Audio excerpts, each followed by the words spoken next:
Just want to mention that we are also recording this session today, and we're going to be sending out the recording to everyone that's on the call, as well as anybody that registered and is missing the webinar today. Maybe they had another meeting come up. And there's going to be links in that are going to include things like links to videos on setup and usage, as well as links to the setup video for QuickBooks Online as well. And that's something that is pretty simple and easy to follow. It's only, I think like 7 minutes long or something like that. So there'll be a follow-up email with lots of good resources there too. So let's make this big here. I want to make sure that everybody can see everything really clearly. So I'm just going to expand that out. All right, there we go. So the first thing that we're going to be talking about is how to install and get access to fp.Accountants. Now, I bet that a lot of people that are on the call today probably already have this. So we're going to breeze through it pretty quickly because it is pretty straightforward. What you want to do is go to qb.functionpoint.com. So again, that is qb.functionpoint.com. Now it's going to ask you to download the integration file.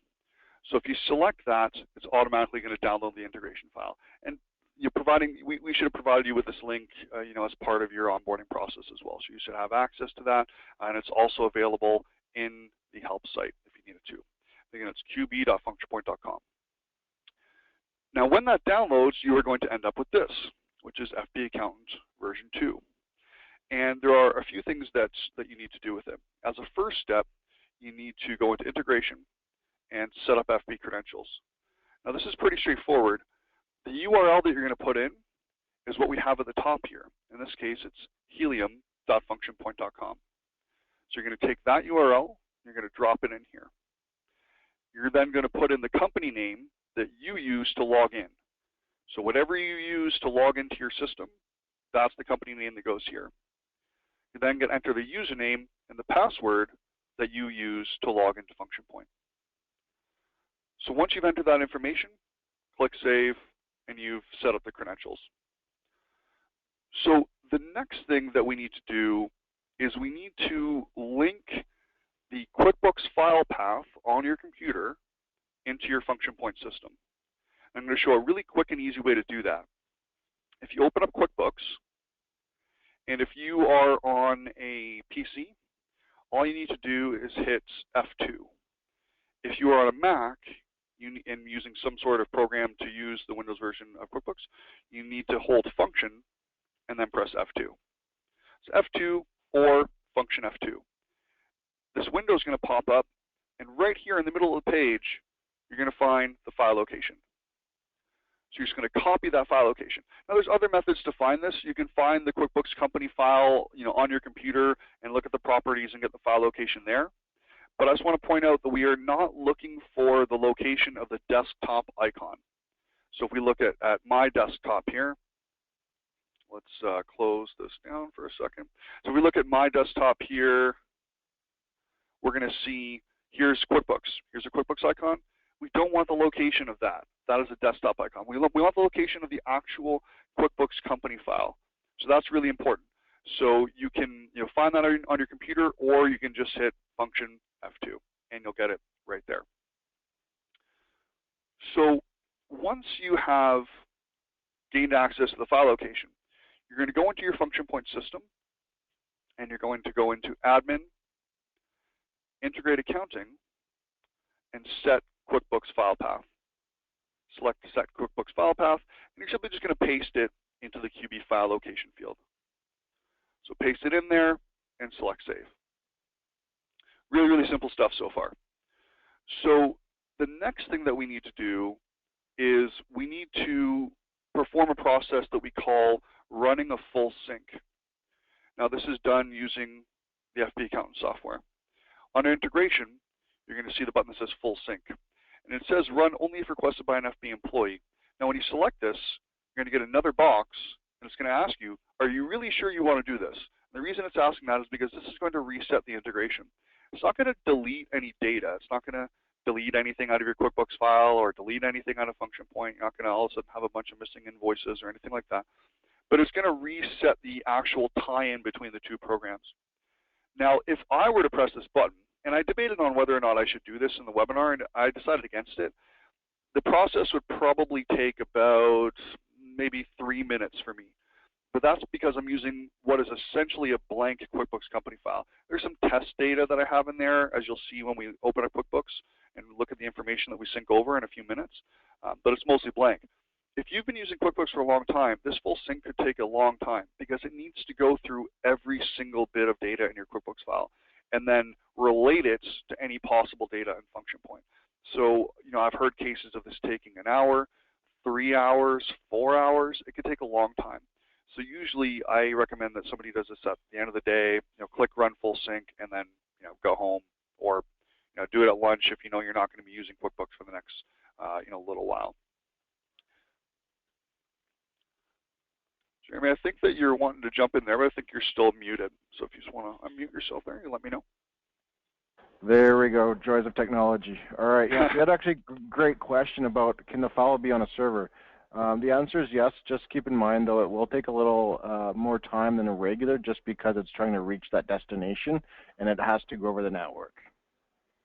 Awesome. Thanks for letting me know about that, Jeremy, and I promise to check in with you more regularly so that we can answer any other questions. Is there anything else that we should answer at this time? No, everything else has been addressed on the chat. Anything that comes up that kind of we can go over, I'll make sure we mention. Okay. And Jeremy, I have a question actually, and I think I know the answer to this, but we need to have QuickBooks open when we run this full sync, correct? Correct, yes. With the current integration, it does need to have the communication channels open, so you do have to have QuickBooks open, logged in as somebody with administrator permissions. I need to kind of put onus on that. It can't just be a regular somebody that's got accounts payable access or someone that has accounts receivable access. They have to have full admin rights to QuickBooks. Awesome, I appreciate that. And a situation where that might come into play is, let's say that you use a third-party accounting company and they manage your QuickBooks file, but you have the ability to log in and see your data. You might not have administrator access. So you might just have what Jeremy was just mentioning there, somewhat limited access to that QuickBooks file. So you need to make sure, if that's the case, you need to speak with the accounting agency that you work with, and you need to gain full administrator access to that QuickBooks system and be logged in when you run that full sync. Okay, so let's say that we just ran that full sync. The function point system I'm about to show you is set up in a way that would make sense if we had have clicked that button. So what you're about to see right now is similar to what you would see if we had to run the full sync. In fact, it's actually about exactly the same. What we're going to do is we're going to go into admin, so after you run that full sync, and integrate accounting. We're then going to go into set up QuickBooks integration. Now, a lot of this is going to be done for you. So for example, the general page. A few things to point out. One is that the default and our recommended option for expenses is to use a PO number plus a reference number. The reference number is the invoice number you receive from your vendor. I don't recommend changing this. Just leave it as it is. Basically what this is saying is that when you sync an expense from function point to QuickBooks, it's going to take the PO number that was generated from function point, and it's also going to take the invoice number that was provided from the vendor. So you just want to leave that. Deposit item. This is related to doing deposit invoices in function point. The deposit invoice is going to be tied to a deposit item in QuickBooks. That deposit item is tied to a liability account. It's representing unearned revenue. I have one in my QuickBooks example system. It's called client deposit. If you have more than one liability account, then you'll need to select from those liability accounts.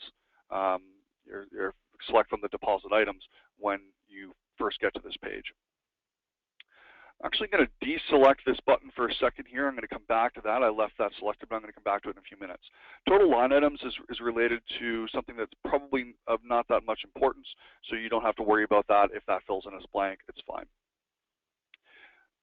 From this page, in order to set up the integration, what we need to do is basically just go through each of the tabs.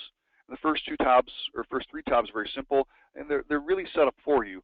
Accounts receivable, accounts receivable. Accounts payable, accounts payable. Service groups which map to classes. I'm going to touch on that in just a little bit. We then have our services. Now this is the really important part. Your function point services need to be mapped to your QuickBooks income items. And in any case of an exact match, they will be mapped for you. So for example, account service is automatically mapped to the QuickBooks income item account service because they have an identical name. If even one character is off, they're not going to be mapped automatically. Now, in any case where there is no match, we then need to manually do this mapping. So administrative, that's a service I have in my function point system, but I do not have a QuickBooks item called administrative. So I'm going to map it to something generic, say this professional fees. Now, a lot of agencies like to have a one-to-one exact match. And if you want to have a one-to-one exact match, you just need to make sure that your QuickBooks income items match your function point services exactly. This also means that any changes you make to your function point services, you need to make a corresponding change to your QuickBooks income item and then run the sync and map those up. So that's important. However, a lot of agencies don't really need to have an exact one-to-one match, and I see that all the time actually. You might have a simple income item structure, maybe 3 or 4, but you could have a whole list of different services and function point, but they're mapping to income items that are a bit more generic, and that's totally fine. It's actually something I usually recommend when in doubt is to keep the income items in QuickBooks pretty straightforward, pretty simple, and then just map them to the appropriate things. Now, I have a new service called Digital, and I need to map that to something, so I'm going to choose professional fees. So when this syncs over any invoice that has digital or administrative or say project management, when that gets synced over into QuickBooks, you're going to see it as professional fees. But I believe that project management will be in the description, so you'll be able to see what it was in function point. That is correct, Mark. Awesome. So map those up, click save, and you're good. Any other questions, Jeremy, I can answer this time? I was just hoping maybe you can go in a little bit more depth, or maybe I can, about where on the top of the second side on the row there it says QB income items. And the number one thing we get is, I just created a new income account in my general ledger. I ran a sync. Why is it not showing there? Now, I want to kind of touch base, if I can, Mark, is that the income items are actual items from your items list. They're not income items from your GL account. So those income items are going to be under your lists, under your items lists, and the actual income GL account that it hits is going to be the fourth column over where it's got your income account there. What you're actually seeing in the drop-down menu is the service name on the left-hand side, just to make sure that you're not getting confused to why things aren't seeing, the way that you want them to see. Yeah, that's an awesome point. So, as Jeremy is pointing out, function point is mapping to the income item in QuickBooks, which is the line item that shows up on the invoice. That line item is mapped to an income account. So, if you were to go into, your lists and go into chart of accounts, it is not in your chart of accounts where you're setting those items up.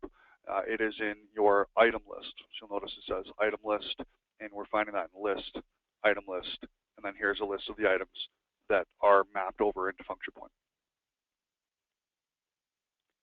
So that's an important thing to mention as well. So once we have those services mapped up, we can then move on to the external expenses. Now the external expenses need to be mapped to QuickBooks income items and to cost of goods sold accounts. The purpose of the QuickBooks income item is for the purpose of invoicing your client. So invoicing your client for expenses that you incurred that are reimbursable. The purpose of the cost of goods sold account is so that the expense can go into QuickBooks as a bill so that you can pay your vendor. In any case of a one-to-one match, we'll find that here. I have an income item called freelancer, and I have an expense called freelancer. I have an expense called media in function point, but I do not have a QuickBooks income item called media. So I'll look through my list and I'll say, okay, well, let's just choose professional fees for now. We then need to choose our cost of goods sold account. And in this case, I'm just going to map them all to a generic cost of goods sold. Now, if you want to have a specific cost of goods sold account for each of your different expenses, that's totally fine. Just like the income items, you can have a one-to-one match if you wish, or it can be a bit more generic. I usually find people are a little bit more generic on the cost of goods sold accounts than they are on the income items. And that is, and correct me if I'm wrong, Jeremy, but that is an account. That is not an item. In this case, we are mapping it to an account, and we would find that in our account list in QuickBooks. Am I correct in saying that, Jeremy? That is correct. With the, I know we're not really touching on the online version today, but I want to kind of make something clear as possible. Is with the general tab on this setup for the desktop integration, there was an option that says map QB COGS accounts to either accounts or items. With the online edition, It's only 2 accounts. So if you are planning on moving to the online edition, just keep in mind that you will have to set up your COGS accounts / your expense accounts in your GL going forward to allow the expenses to map if you were using items previous. Awesome. Thanks, Jeremy. Okay, so the next thing and the last thing in the services area is the internal expenses. And these are anything that your internal expenses in function point are typically items that you're selling at a per unit value, and usually something you're taking inventory on, or you have a set cost and a set billable value for. So I have 2 really common things here, color copies or printing internal. It's really essentially the same thing. Or another thing could be website hosting. And website hosting has a specific cost to your company, and you charge your clients a specific value, maybe per month. It's a per unit value. And your internal expenses need to be mapped to an income item as well for the purpose of billing your client. So the next thing we're going to take a look at is taxes. Now, you just really, in this case, you need to make sure your QuickBooks taxes are set up correctly. And that's pretty straightforward. You're going to want your taxes in your accounting system set up correctly, obvious. You're also going to want your function point taxes set up correctly. Now, I have some examples in here. I have GST and PST, GST and PST. And these are, of course, very region specific. Your taxes, I'm sure, are completely different than what we're seeing here. But so in this case, we have a case where we have 2 individual taxes, but in some circumstances where both taxes are applicable on each line item. So notice that I have my QB tax codes. So I have one called standard taxes, and it says GST, PST. And I have one that says GST only and one that says PST only. What you're going to find here is going to be different, but whatever your tax codes are in QuickBooks, you're going to find in this dropdown. And you need to then relate that to the appropriate tax. Now, in the case of having no taxes, I might have Jeremy assist me with this as well. But what I've learned or been described is that if you do not charge taxes, you still need to have a tax in QuickBooks with a value of 0 in order for the integration to be sending it over. So it's going to be, you could call it no tax, and the percentage be 0, and that needs to be set up in order for this to go over. Jeremy, anything you want to elaborate on with that 0 tax or no tax situation? Yes. So basically, the way that it currently works with QuickBooks, I don't know, Mark, if you can pull up an invoice just for a minute, it'd be better if I can visually show it. Okay. An invoice in function point? In QuickBooks, please. Okay, sure. Perfect. Let's take a look at this one. Here we have GST 5%. Perfect. Okay, so this is the best example is where you see 5,500 for the deposit, the first line there. On the far right, there's a tax that says G. The way that QuickBooks handles taxes, even if you don't charge taxes, that has to have a code in it. Now, with it being $0, for example, that would be N or whatever you put the non-taxable to be so that the system knows not to calculate taxes on it.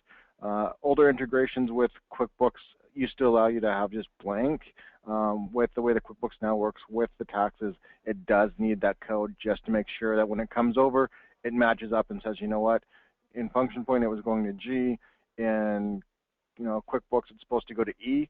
It just allows you to make sure that they're actually going to the proper place, and it is all about mapping when it comes to the integration. So in this case, when I see tax exempt here, would this be our tax that we've created and we've labeled it as tax exempt, and we've put the tax as a non-taxable tax, and this is what we're mapping into function point? Is that correct? Exactly, that is correct. Yes. Okay. So we have an item, or we have a tax in QuickBooks called tax exempt. That's the label that we've given it, and then notice how we have then tax exempt here. And where it says non-taxable tax, that's basically saying, can the tax itself be taxed? So we have our tax exempt tax, and that's what's mapping over. Now, the payment terms and payment methods, I actually see this sometimes as being something that you have to do a little bit of matching on. So you just want to make sure that these are mapped up correctly, because here's a good example where I have check in function point as CHECK, and it didn't it didn't automatically map this because it's not exact. And then credit, You know, let's say I might want to, I have American Express and MasterCard and Visa. You know, in QuickBooks, I might just have one payment method and call it, you know, credit, and then just map, you know, map credit to credit. In this example, I have a bunch, so I might, you know, I need to make the choice. Do I add more payment methods in Function Point, or do I take away payment methods from QuickBooks? Because you want to have all the different scenarios mapped out here for these payment methods and the payment terms.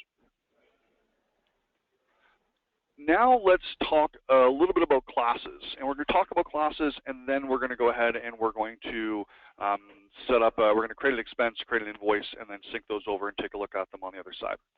So when you get to your General tab, there's a checkbox here, and it says Export Service Groups, QB classes map to FP service groups. Now, with classes, I see classes used for a variety of different things all the time. I see a lot of agencies use class to represent industries that they work with. And I've seen other agencies use class to represent different internal departments, is another common item. I've seen other agencies use class to represent the different types of work that they do.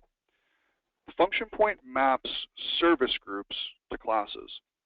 And let me actually just show that really quickly here. When I'm adding an estimate, and when I am adding an estimate, I'm creating the structure of a job. I'm creating the job scope of work structure.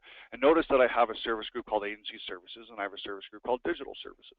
And I can see that, you know, these are my agency services, and these are my digital services, and these are the groups. Now, whatever these groups are, they're going to map to your classes. So, some circumstances that works really well. I was speaking with an agency the other day, and they said to me, well, you know, we have this video production aspect of our business, and everything related to video production needs to go to a different class. And I looked at their services, and they were able to just have one service group called video production or something along those lines, and they mapped that service group to the class in QuickBooks called, I think it might have been called video production as well, and that worked out just fine. Here's a situation that doesn't really work. If you're using QuickBooks classes to represent different industries, that becomes difficult because I have agency services here. Now, I might do agency services. Maybe I work with hotel and hospitality, so I might do agency services for hotel and hospitality. I also work with a lot of automotive companies. I do agency services for them too. So there is nothing here representing the industry. I have one service group called agency services. So when I look in the integration and I see agency services, I have a QuickBooks class name called agency services. Now I have a service group called digital services. I have a QuickBooks class called digital. It's not an exact match, therefore it didn't do it automatically, and I need to select it. But let's say that I decided, okay, you know what? I absolutely need to have my classes representing different industries.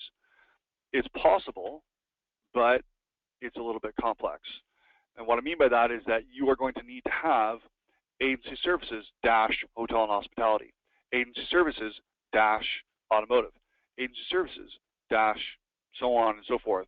You're going to need to have a service group to match all of your different classes. So, you know, in a lot of cases, you can use function points to you know, set up things how you want and how you need. But you know, if you're going to have the classes mapped to something like an industry type, then you're going to have your service group set up in a similar way in order for that to go over correctly. So I just want to make that really, really clear. And you know what? Why not? Let's just put in the classes today, anyways. So SI costs go to externals, and everything else can just go to agency services, and we'll save that. Jeremy, are there any questions that I can answer on the whole classes or anything else that's come in that we should address at this time? There was no question specifically on that. I just want to touch base, similar to how Mark was talking about the industry types.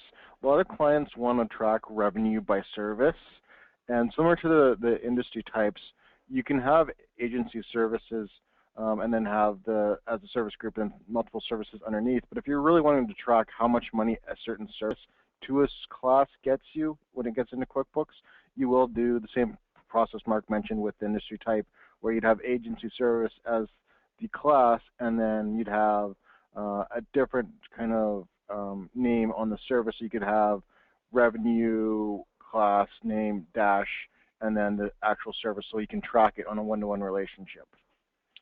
So what Jeremy's talking about there, and correct me if I'm wrong, Jeremy, but what you're describing is that if you want to report on something, we're using industry as an example, and an option is, as opposed to using the classes and service groups, you might have the services themselves, which are being mapped to the appropriate income items, which are in turn mapped to the appropriate income accounts. You might have the services be specific to the industry. So I might have design automotive, design hotel hospitality, and so forth. So instead of doing it up here, we could also do it down here as well. Is that what you're describing? Exactly, yes. Okay, gotcha. And you can do that without it being too complex on this particular page. I mean, I guess it depends on how many variables you have, right? Like if you have, if you are trying to do the industry thing, which I do hear sometimes, and you're wanting to use classes or income accounts / items to do that type of reporting, just the level of complexity just depends on how many different options you want to have. So that's really what you need to kind of keep in mind. So let's close that down. Let's go ahead and look at a job here. And the first thing that we're going to do is we're going to enter an expense, and we're going to sync the expense. So let's go to our job. I have a job here called Fall Sales Event Web Page and Flyer. So this is a job that I wanted to have where I have agency services and digital services and outside costs. So I created a name that I thought made sense for that. So if we look at this, we can see that I have a job here where we've estimated $7,500 for agency services, $8,500 for digital services, and $1,150 post markup for our external expenses, which in this case is some printing. Now, I have this called agency services, and I have this called digital services. Let's say that I wanted to name those differently. So if I go into my estimate, this is something I want to point out here. And I decide that I want to call this, flyer design, and I want to call this web page design. It is really important that you understand that, one, you can do this, but we are not editing the admin section. We're not editing the mapping. We're not editing the default name of this service group. All we are doing is editing its label in this one circumstance. So this is very, very effective for customizing the terminology you see on estimates and invoices, and also the things that staff see for tasks and time tracking. But it's important to know that you're not changing anything in the back end. So if I were to do, say, a timesheet find later on, and I click the service group dropdown, web page design is not going to be there, because this is not web page design. This is digital. We're just renaming it for this one specific circumstance, and it's still mapped to the exact same class. So none of that is changing. We're just changing the label in this case. But I won't save that. We'll leave it as it is, just so that we kind of leave it as our agency services and digital services. But let's say that we have received an invoice from our vendor, and we're going to go ahead and put in an expense. So for our printing here, I could, of course, go ahead and choose to add an external expense from anywhere in the system at any time to any job. It does not need to be estimated. It does not need to be a part of the job's existing structure. You can add any expense to any job at any time. But in this case, it is part of the job, so let's just go ahead and click the plus icon right here to add an external expense to this job. So we're now looking at the multi-line expense. I'm going to choose my supplier. I think I had a company called like TRC Printing in here. It's a vendor. So choose TRC Printing. Reference number. This is the invoice number that we received from our vendor. So we use invoice number 55. That is going to go into QuickBooks. This is a multi-line system, which means that I can have multiple line items to the expense. I'm just going to have one in this case. The reason I'm pointing that out is that this top description is the memo description.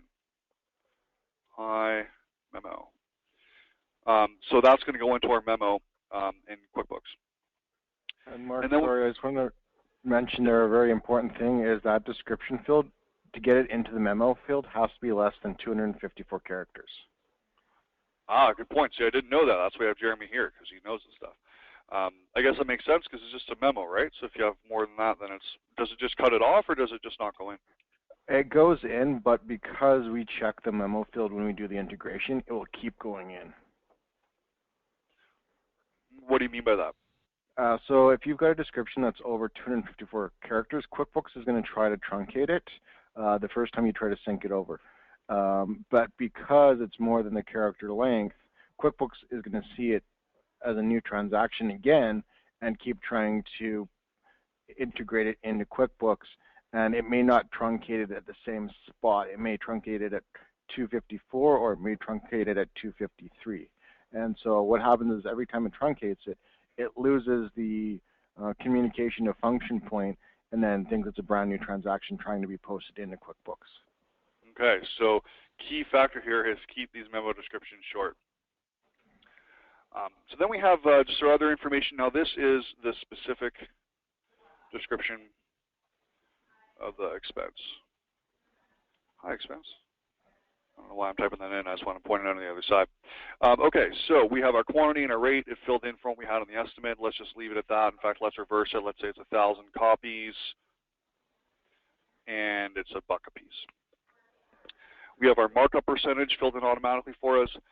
Notice that the cost of goods sold account filled in as well. Now, printing was mapped to our generic COGS account. If it was not mapped to anything, this field would be blank, and it would allow me to save, but it would not allow me to sync. We do have to have this field filled in. And if your mapping is done in the admin section, you never have to fill it in manually ever. You choose the expense type, and this will fill in automatically for you. But this field must have content in it. Really simple, put in our quantity and our rate, click Save, and our expense is entered. Here we're looking at the expense details page, and up at the top we have a status of unposted.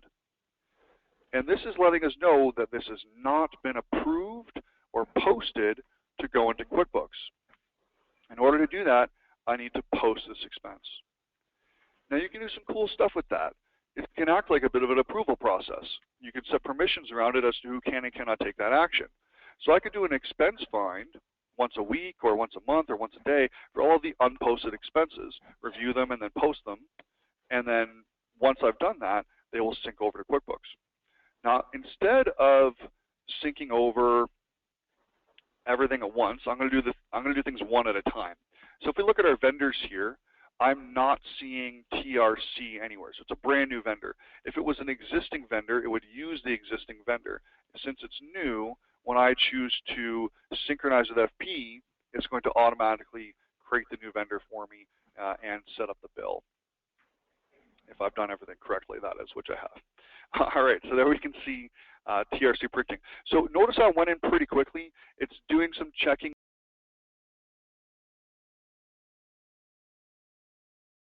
Printing, it's bill, invoice 55, and we can see the date and so forth. It's for $1,000, and we can take a look at it here. So we have, this is the memo description. Hi, memo. This is the specific description of the expense. Hi, expense. So that is our expense that has come over. So that is the process for syncing the expense, and the vendor as well, because the vendor didn't exist a minute ago. The next thing we're going to take a look at is the process for syncing over an invoice. But I figured I should check in. Jeremy, any questions that I can answer at this time? Yes. So going to the bill, we get a lot of questions. Why is there an underscore vendor in my vendor record? If you can just close out of the bill there, Mark, and just show the actual vendor, they were great. So for example, sync vendor underscore vendor, why does that happen? This happens specifically for clients that have customers that are also vendors in their system. In function point, there's a field in the company details page that says QB vendor name, and that's so that you can use the same company more than once instead of having to create two separate customers in function point. Great, Mark, thanks for pointing that up there. And you'll see it on the bottom right corner there, QB vendor name. Again, with QuickBooks, it doesn't allow two different modules to use the same name. So if you've got Westvan Automall as a customer in QuickBooks or a client in QuickBooks, depending on your terminology, you won't also be able to use them as a vendor because you can't use the same name. So a bit of a workaround that we've got here is a new field which allows you to use the same customer in function point and map expenses as well as invoices to them in the same way. So what would their company type need to be if you're wanting to do both? The company type would have to be vendor or supplier to be able to use it on the expense page. And Okay. so this would most likely would be the opposite, where you'd have the QB customer name in the optional to the left of what you've currently got highlighted, and then in the company name they'd actually have the vendor name on the top left corner. Okay. So if I put in a QB customer name here, it's going to go into QuickBooks as whatever I put in here for the purpose of invoices to bill that client. Correct, yes. Okay. So if they're a vendor, so company type of vendor, but I have a different name down here, then we're not going to get that underscore vendor. We're going to get whatever we put in here for the purpose of, or sorry, you wouldn't get the underscore vendor because it'll go in as this name if they are a vendor. But when it goes in as a client, it's going to take this name. Exactly, yeah, that's correct, yes. Okay, cool. And we also get one thing I want to mention too is before we move into invoices, we get a lot of questions about how come there's an issue with my expense. What are some main issues that can come up? The number one thing was the memo field. The number two thing I want to mention is special characters. When you're in Function Point or in QuickBooks and you're either doing the memo field or the description field, be careful not to use certain special characters like colons, dashes, amber signs, and @ symbols. QuickBooks over the years has not liked bringing those in, and they will cause foreign characters to show instead of the proper actual characters. Okay, so like ampersands, @ signs, all that stuff, I figured that as well, but colons won't bring colons over either, huh? Colons and semicolons, no. In QuickBooks, those actually are tiered levels. When we talk about invoices, we'll bring up what the colon actually means as well, because if you have colons in job names, that will cause an issue as well. Okay, good to know. All right, so try to avoid the special characters in the memo and in the description. All right, so let's go ahead and invoice our client now. So we're going to jump back to our fall sales event webpage and flyer. And then up at the top, we're going to choose to add a new invoice for this job. In fact, let's actually take a quick look at it. So this job, we estimated in total, I'm going to collapse these so you can see it. We estimated in total $17,150. We have no actuals as far as time, but we have an expense here. And we have 1,000 units, $1,000 is our cost. It was marked up 15%, so that's marked up to $1,150. Matches our estimate exactly. And invoice here. Did I just, oh, my apologies. I think I invoiced this earlier. I want to delete it because I want to show that. So let's get rid of that. All right. There we go. Sorry about that. I wanted to get rid of that invoice. So let's take a look at this here. So we have variance 0 because it matches our estimate exactly, and we have no invoice amount. Therefore, there's $1,150 outstanding. So anytime that I'm doing, we're not doing an invoicing webinar today. We're doing an fp.Accountant webinar today, but I like to make my examples at least somewhat realistic. So let's say in this situation, the client has signed off on the work, and we contacted our vendor and we said, you know what, we have this printing coming. Send me an invoice. I want your $1,000 invoice. I know it's coming. Send it to me now because I want to get you paid.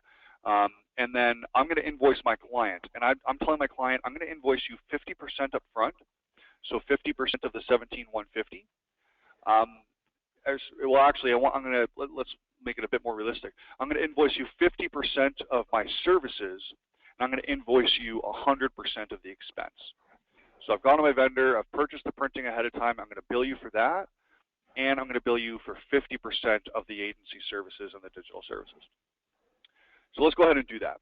So we're going to choose to add a new invoice to the job. Now, this is going to automatically default as calculating from estimate. So that's going to put in 100% of my estimate. In this case, we're doing like a bit of a hybrid. So that's cool. Let's just click Add Invoice. And it brings me to my invoice page. Now here I can see that we have, all of these different line items with different values. I'm just going to clear that out. And I'm going to decide that we're going to invoice 50%. So I'm going to type in 50. And I'm going to click on Estimate. And it puts in 50% of my estimate. So automatically generates 50% of 7,500 is 3,750. So we're billing them 50% of our agency services and 50% of our digital. But then we have our printing. I don't want to invoice them for 50% of that. I want to invoice them for the entire amount. So let's just blank that out, and then let's just choose to invoice it. So instead of putting in that 50% amount, I just deleted it, and I'm choosing to select this to invoice my expense. So what I'm accomplishing here is I'm invoicing 50% of my agency's work and 100% of the expense that we've already incurred. Click Save, and I have an invoice for $91.50. So we can send it off to our client, produce our client-facing version and all that great stuff, and then I can choose to post the invoice. Now when I post the invoice, it's going to go into a state of posted. I run the sync, it goes into QuickBooks, it's going to change into a state of exported. But notice there's a button here that says Mark Manually as Exported. And there's a lot of different real-world scenarios for this. Let's say I'm brand new with the function point system, but I have some jobs that are open and they're going to get more work done on them, but I've already invoiced a client something, and I want that reflected in the system. So I might put some invoices in function point that already exist in QuickBooks. So I don't want them sitting in unposted, because I only want unposted invoices to be things that have yet to go over. I don't want them sitting as posted because I don't want them to sync. So I'm going to manually mark this as exported because it already exists in my accounting system. So if something already exists in your accounting system, that is when you choose to mark it as exported manually. Otherwise, we post the invoice, and then just like before, well, let's take a look at it here. I would like to show it live.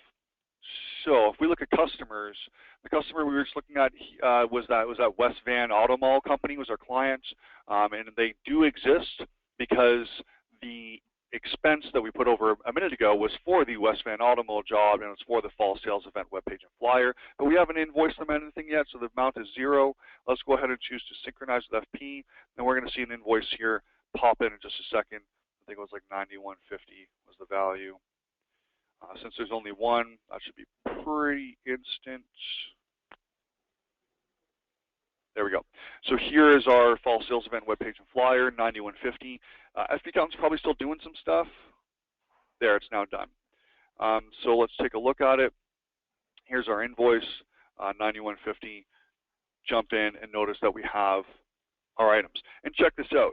So I have item, professional fees. We mapped administrative to professional fees because there was no item in QuickBooks called administrative. So that's the item because that's how we mapped it. But I still have administrative in the description, so I can see what's up. I can see what's going on there.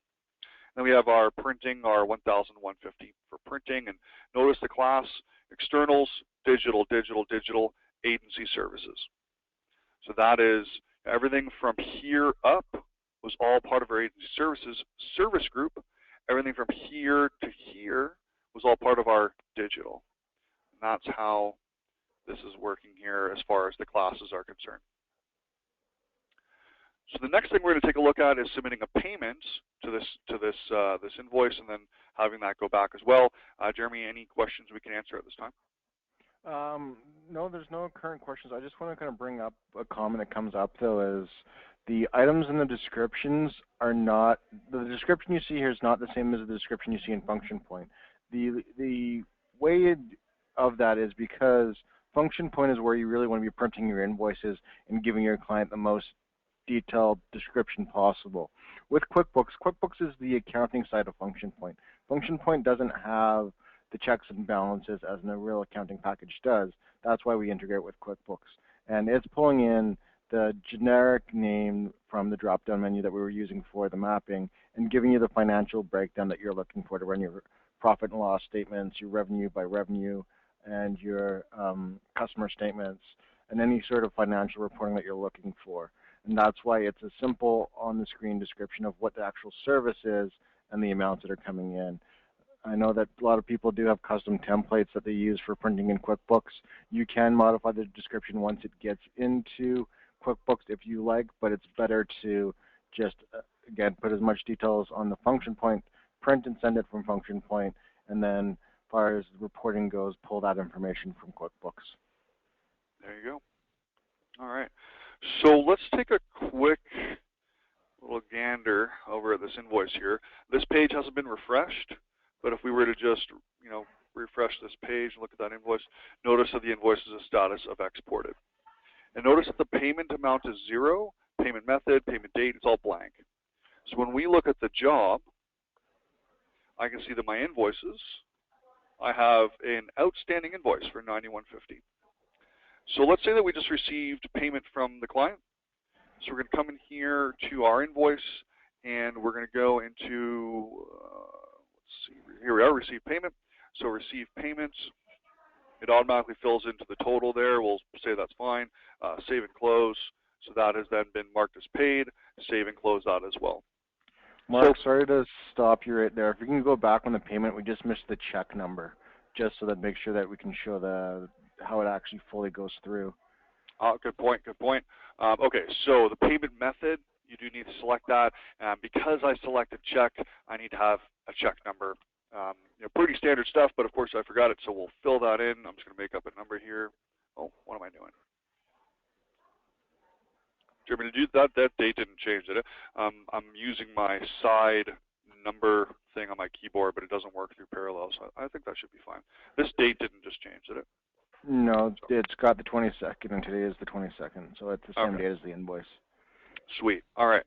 So check number, save and close that. Yes.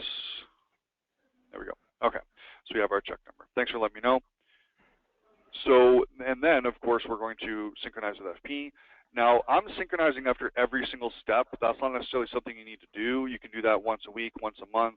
I mean, once a month is probably not often enough, so usually once a week, or maybe like every Thursday at 4 o'clock or something like that. You choose to synchronize with FP. It should be done in like next couple seconds. There we go.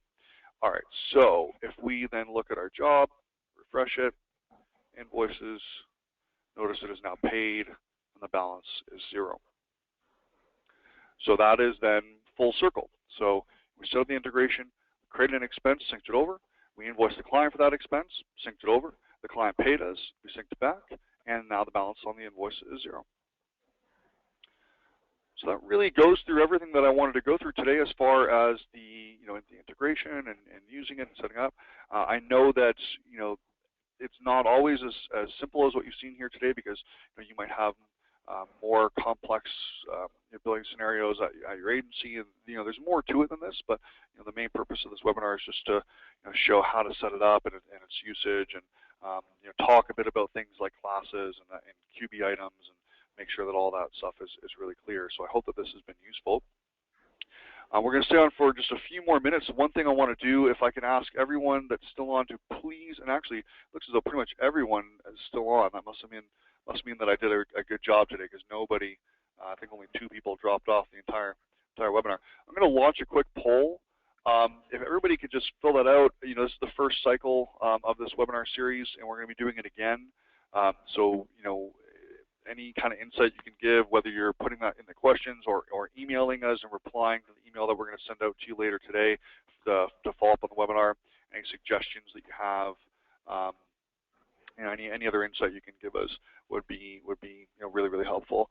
And again, we are going to be touching on QuickBooks Online. I don't know if I'm going to wait all the way until the next fp.Accountant webinar. Maybe I'll try to sneak it in a bit earlier, because I had some people letting me know that they want to check that out. So I might do that a bit sooner. Mark, I do want to touch one last note, if I can, before we kind of wrap things up. We were talking about how smooth it was running for us, and sometimes it's not as smooth for clients. I just want to point out that you can always review your errors that happen by going into admin under integrated accounting, review posted items. You will get kind of a standard pop-up on fp.Accountant that says you've currently got an error, please check your errors. That's just kind of pointing you where to go. That's not the actual error message that you're receiving. It's just pointing you to go into, again, admin, integrated accounting, review posted items, to actually explain what the error message is. If it's something that can't be, kind of interpreted, then definitely reach out to support. So you're talking about this area here. We're going into admin, integrated accounting, review posted items, and then here, this is where I'd see any kind of list of errors or issues, and a bit of a description of that. Exactly, yes. Now, 90% of it, you're going to be able to kind of diagnose and figure out kind of what the issue is. There is going to be 10% where it's something that it's computer jargon that we're going to have to get involved with. Okay, great. Also, I appreciate that, Jeremy. And I really appreciate everybody's time today. as always, if you have any questions that you want to try to tackle yourself, you can always try going into the help site, go into the training area. I recommend checking out the library. You can also look at the Learn by Role area. Both of these are really, really helpful. I like the library because it kind of organizes everything based on, module or features in the system. And you're going to find a whole section here on fp.Accountant. So, there's videos and things like that. So a lot of good information here. I definitely recommend checking it out. Also, please check out our blog. There's lots of good stuff going on there too. So if you go to functionpoint.com and you hop into our blog, then there's a lot of good stuff we're putting in here all the time. So please check it out.